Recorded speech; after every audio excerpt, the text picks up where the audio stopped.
नमस्कार, KP news 24/7 में आपका स्वागत है। मैं आत्मप्रिया आपके साथ। आइए देखते हैं इस वक्त के मुख्य समाचार। गुलबर्गा शहर और जिले में मूसलाधार बारिश से निपटने के लिए किए जा रहे उपायों की समीक्षा के लिए गुलबर्गा सांसद ने जिला अधिकारियों से की मुलाकात। पीएम मोदी ने यूपी की जनता के जख्मों पर नमक छिड़कने का काम किया है। AIMIM प्रमुख असदुद्दीन ओवैसी ने कही यह बात। दूसरी लहर में सबसे ज्यादा लोग डेल्टा वेरिएंट के शिकार, वैक्सीन की दोनों डोज लेने से घटी मौत की गुंजाइश। ICMR की स्टडी में सामने आई यह बात। टी सीरीज के मालिक भूषण कुमार के खिलाफ रेप का केस दर्ज, 30 साल की महिला ने की शिकायत। भारतीय नाविक की UAE में लगी बम्पर लॉटरी, रातों रात बना करोड़पति।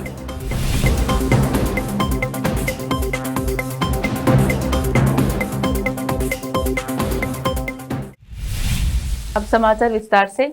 गुलबर्गा शहर और जिले में मूसलाधार बारिश से निपटने के लिए किए जा रहे उपायों की समीक्षा के लिए गुलबर्गा के सांसद डॉक्टर उमेश जाधव ने आज वरिष्ठ जिला अधिकारियों की आपात बैठक की। डॉक्टर उमेश जाधव ने आयुक्त नगर निगम गुलबर्गा सानिहाल सुधाकर लोखंडे को व्यक्तिगत रूप से गुलबर्गा शहर के निचले इलाकों का निरीक्षण करने और इन क्षेत्रों के निवासियों को बारिश के पानी से बचाने के लिए कदम उठाने का निर्देश दिया।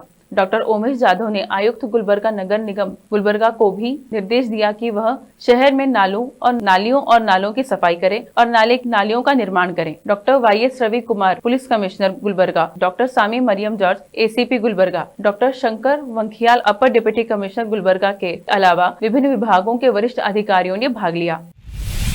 बेंगलुरु में रहने के लिए किराए पर मकान लेना आसान नहीं है। यहाँ 10 माह से 1 साल का किराया एडवांस में देना पड़ता है। यानी अगर फ्लैट का किराया 30,000 है तो एडवांस 3 लाख से 4 लाख के बीच। ऐसे में कर्नाटक सरकार केंद्र के मॉडल टेनेंसी एक्ट को लागू करना चाहती है, लेकिन मकान मालिक इसके पक्ष में नहीं दिख रहे हैं। एक अनुमान के अनुसार कोरोना की वजह से सिर्फ बेंगलुरु शहर में 4 लाख के आसपास किराए की जगह खाली है। इस समय आप बेंगलुरु में कहीं भी जाएं, टू लेट का बोर्ड हर गली मोहल्ले में मिल जाएगा। अपार्टमेंट हो या फिर परंपरागत घर, खाली होने के बाद से सबसे बड़ी वजह 10 से 12 महीने का एडवांस किराया है। यानी अगर आपके घर का किराया 25,000 रुपए माह है तो आपको 2.5 से 3 लाख रुपए एडवांस देना होगा, जिसका ब्याज भी आपको वापसी के वक्त नहीं मिलेगा।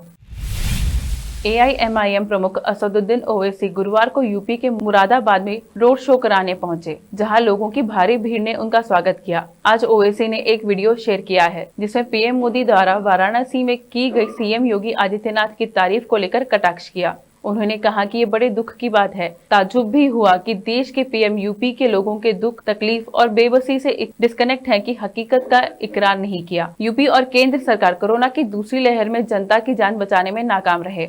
2 से 3 लाख लोगों की मौतें हो गई। नदियों में लाशें तैर रही थी, शवों को कुत्ते नोच खा रहे थे। पीएम ये भूल चुके हैं कि ये लाशें किसी के माता पिता, भाई बहन, पति पत्नी या दोस्तों की थी। पीएम ने कल इन परिवारों के जख्मों पर नमक छिड़कने का काम किया है। देश में कोरोना वायरस की दूसरी लहर ने जमकर तबाही मचाई। अस्पतालों में ऑक्सीजन बेड और जरूरी दवाओं की किल्लत की खबरें आई। हजारों लोगों की जान चली गई। अब दूसरी लहर का कहर कुछ कम होने के बीच नए अध्ययन जारी हो रहे हैं। दूसरी लहर के दौरान ब्रेक थ्रू इन्फेक्शन को लेकर ICMR की स्टडी सामने आई है। स्टडी के मुताबिक देश में सबसे ज्यादा लोग कोविड-19 के डेल्टा वेरिएंट के कारण संक्रमित हुए। साथ ही अध्ययन में खुलासा हुआ कि वैक्सीन की दोनों डोज लेने से अस्पताल में भर्ती होने या मौत होने की गुंजाइश काफी घट जाती है। कांग्रेस के वरिष्ठ नेता मनीष तिवारी ने पार्टी की पंजाब इकाई के अध्यक्ष पद के लिए पूर्व मंत्री नवजोत सिंह सिद्धू के नाम की चर्चा के बीच शुक्रवार को प्रदेश की आबादी का धार्मिक एवं जातिगत आंकड़ा पेश करते हुए परोक्ष रूप से इस बात का समर्थन किया कि इस पद की जिम्मेदारी हिंदू समुदाय के किसी नेता को मिलनी चाहिए। पंजाब कांग्रेस के नेता पवन दीवान ने भी कहा कि प्रदेश अध्यक्ष के पद पर हिंदू समुदाय के किसी नेता को होना चाहिए। श्रीनगर के आलमदार इलाके में सुरक्षा बलों और आतंकवादियों के बीच आज शुक्रवार तड़के शुरू हुई मुठभेड़ में लश्कर-ए-तैयबा के 2 आतंकी मारे गए। हालांकि मुठभेड़ के दौरान CRPF के 2 जवान भी घायल हुए। मध्य प्रदेश की राजधानी भोपाल से बीजेपी सांसद प्रज्ञा ठाकुर हमेशा सुर्खियों में रहती हैं। अपने विवादित बयानों को लेकर वे कई बार बीजेपी के लिए परेशानी का सबब बन चुकी हैं। मेडिकल टीम को घर पर बुलाकर कोरोना वैक्सीन लगवाने के मामले में प्रज्ञा फिर चर्चाओं में हैं। ऐसे समय जब पीएम मोदी सहित तमाम बड़े नेताओं ने अस्पताल में जाकर वैक्सीन लगाया है, प्रज्ञा के इस कदम ने विपक्षी कांग्रेस पार्टी को मुद्दा दे दिया है। अब वक्त एक छोटे से ब्रेक का। देश और दुनिया भर की खबरों के लिए देखते रहिए आपका अपना टीवी चैनल केपी न्यूज 24/7।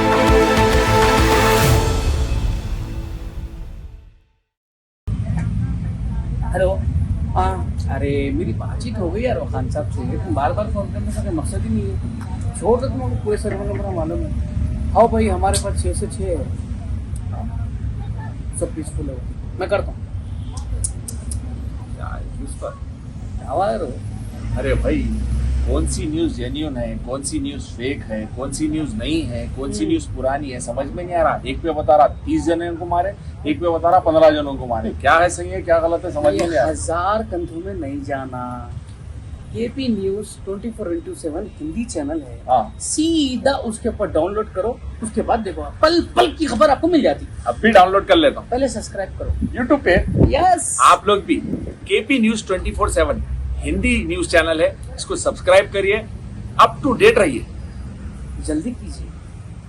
नूर एजुकेशन सोसाइटी के चेयरमैन और केपी न्यूज 24/7 के मैनेजिंग डायरेक्टर मोहम्मद अयाज खान, जो एक हमदर्द इंसान हैं और हर कठिन समय में वो लोगों की मदद के लिए आगे आए हैं। कोरोना के संकट के दौरान अयाज खान ने परेशान लोगों में राशन किट का वितरण किया और इस तरह की मदद करने का सिलसिला जारी है। शुक्रवार के दिन मोहम्मद अयाज खान की ओर से शहर और गाँव के सभी चर्च के फादर और चर्च में खिदमत करने वाले लोगों को अपनी ओर से राशन किट्स का वितरण किया गया। यह राशन किट्स मोहम्मद अयाज खान के भाई मोहम्मद नवाज खान ने शहर के ईडन गार्डन में स्थित प्रेमा चर्च जाकर पास्टर्स में वितरण किए। इस अवसर पर सोशल डिस्टेंसिंग का भी पालन किया गया। साथ ही इस अवसर पर पास्टर्स ने मोहम्मद अयाज खान और नवाज खान के अलावा उनकी फैमिली की अच्छी सेहत के लिए प्रार्थना की। इस अवसर पर पास्टर्स ने केपी न्यूज 24/7 से बात करते हुए शुक्रिया अदा किया। इस अवसर पर एडवोकेट सुदर्शन ने बात करते हुए कहा कि किसी भी राजनेता ने और न ही सरकार द्वारा चर्च के फादर और कर्मियों के बारे में सोचा, जबकि वह कठिन दौर से गुजर रहे हैं। ऐसे में अयाज खान साहब ने इन लोगों के कठिन समय में आगे आकर राशन किट देकर उनकी सहायता की है। उन्होंने कहा कि अयाज खान हमेशा किसी भेदभाव के बिना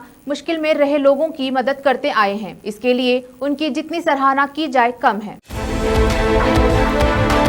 देश और दुनिया भर की खबरों के लिए देखते रहिए आपका अपना टीवी चैनल केपी न्यूज 24/7।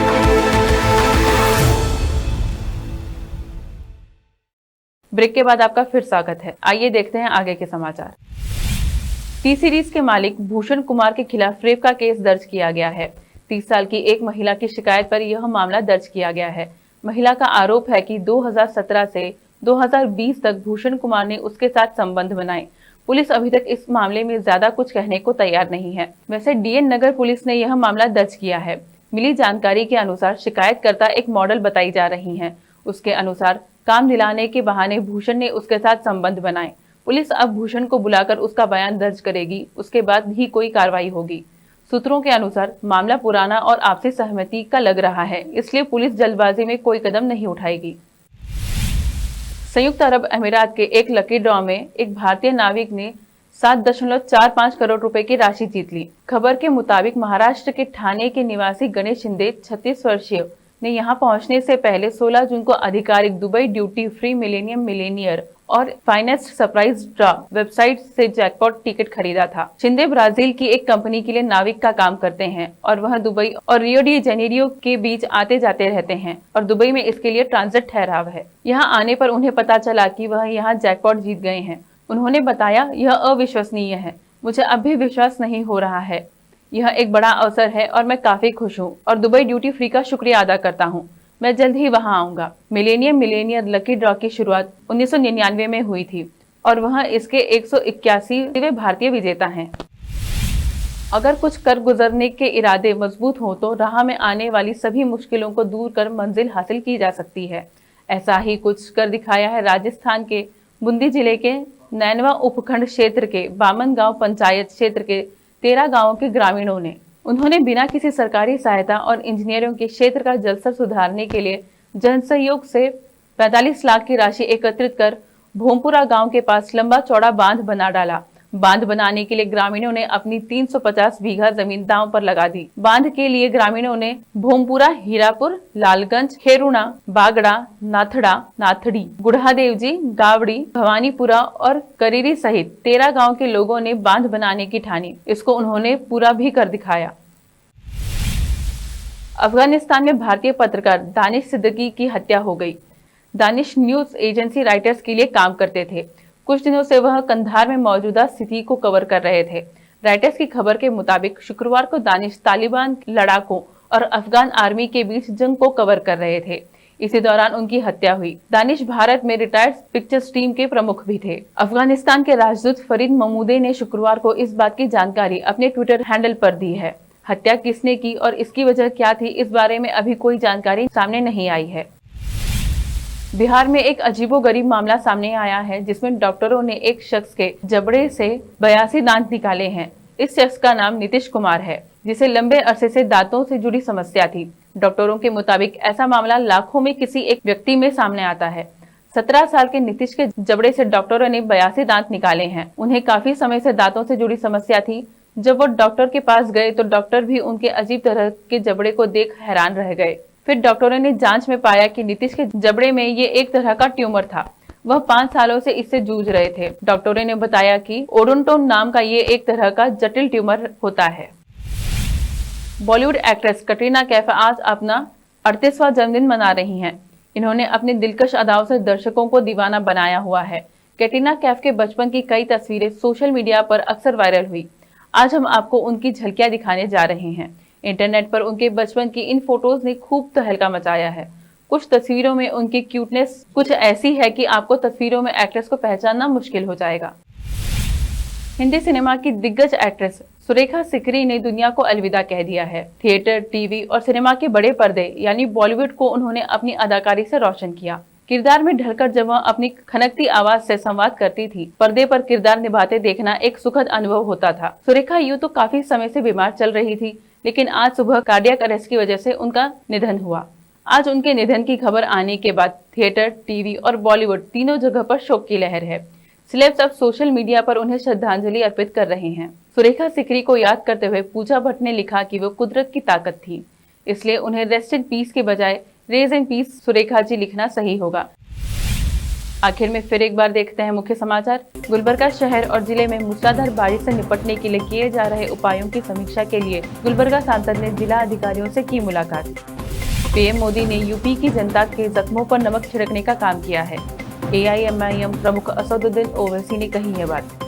दूसरी लहर में सबसे ज्यादा लोग डेल्टा वेरिएंट के शिकार, वैक्सीन की दोनों डोज लेने से घटी मौत की गुंजाइश। ICMR की स्टडी में सामने आई यह बात। टी सीरीज के मालिक भूषण कुमार के खिलाफ रेप का केस दर्ज, 30 साल की महिला ने की शिकायत। भारतीय नाविक की UAE में लगी बम्पर लॉटरी, रातों रात बना करोड़पति।